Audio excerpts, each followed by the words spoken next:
నిరీక్షణ prayer house మరియు centres సంఘముల తరపున ప్రభు పేరిట మీ అందరికీ నా హృదయపూర్వకమైన వందనములు. ఈ దినం దేవుని వాగ్దానం రోమీయులకు రాసిన పత్రిక 12వ అధ్యాయం 12వ వచనం. నిరీక్షణ గలవారై సంతోషించుచు శ్రమలయందు ఓర్పు గలవారై ఉండుడి. ఈ వాక్యం క్రైస్తవ జీవన విధానానికి ఒక శక్తివంతమైన మార్గదర్శక వాక్యం. అపోస్తులుడైన పౌలు రోమా సంఘానికి ఇచ్చిన ఈ బోధన ద్వారా విశ్వాసులు తమ జీవితంలో ఎదుర్కొనే పరిస్థితుల్లో ఎలా జీవించాలో 3 ముఖ్యమైన సూచనలు ఈ వచనంలో చెప్పాడు. మొదటిది నిరీక్షణ యందు సంతోషించుట. క్రైస్తవుని యొక్క ఆశ కేవలం ఈ లోకంలో కాక శాశ్వతమైన దేవుని వాగ్దానాలలో ఉంది.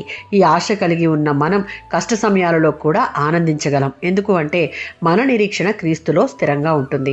మొదటి పేతురు పత్రిక 1వ అధ్యాయం 3-4 వచనాలలో మన కొరకు చనిపోయి మృతుల్లో నుండి యేసుక్రీస్తు లేచుట వలన మనకు జీవముతో కూడిన నిరీక్షణ కలిగింది.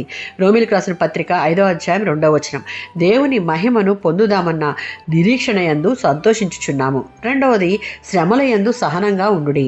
క్రైస్తవ జీవితంలో శ్రమలు బాధలు తప్పనిసరి. వాటిని ఎదుర్కొనేటప్పుడు సహనం చాలా అవసరం అని వాక్యం సెలవిస్తూ ఉంది. శ్రమలు మన విశ్వాసాన్ని పరీక్షిస్తాయి.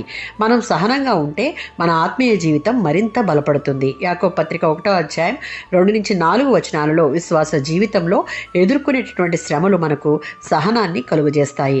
రోమీయులకు రాసిన పత్రిక 5వ అధ్యాయం 3వ వచనం. ఈ సహనం ద్వారా దేవుని యందు స్థిరమైన విశ్వాసం కలిగి ఉన్నప్పుడు మనకెదురైన శ్రమల్లోనూ సంతోషము కలిగి ఉండుతాం. మూడవది ప్రార్థన యందు స్థిరంగా ఉండుడి. ప్రార్థన లేకుండా క్రైస్తవ జీవితం నిలబడదు. శ్రమలు వచ్చినప్పుడు, మన ఆశ బలహీనమైనప్పుడు మన బలమైన ఆధారం ప్రార్థనే. నిరంతరం చేసే ప్రార్థన మన విశ్వాసాన్ని నిలబెట్టి మన హృదయాన్ని దేవునితో కలుపుతుంది.